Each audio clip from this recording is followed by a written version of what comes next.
Hello friends, இன்னைக்கு ஒரு சுவையான அருமையான தக்காளி தொக்கு பார்க்கலாம். இதுக்கு ஒரு பேனில் நல்லா தாராளமாக ஆயில் ஊற்றிக்கோங்க. கடுகு, சீரகம், வெள்ளைப்பூடு எல்லாம் நல்லா கோல்டன் ப்ரௌன் ஆன உடனே நல்லா தக்காளி 1 கிலோ தக்காளி எடுத்துருக்கேன். இதுக்கு நல்லா சாப் பண்ணதை ஆட் பண்ணி தேவையான அளவு சால்ட்டையும் போட்டு நல்லா குக் பண்ணுங்க.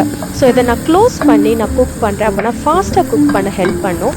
ஒரு 5 to 10 மினிட்ஸ் நல்லா குக் ஆன உடனே நான் சைடில் ஆல்ரெடி புளியை கரைச்சி வச்சுருக்கிறேன். ஒரு லெமன் சைஸ் புளியை நல்லா கரைச்சி வச்சதை நல்ல கட்டியாக திக்கான பேஸ்ட்டாக நீங்கள் கரைச்சி இதில் ஊற்றிக்கோங்க.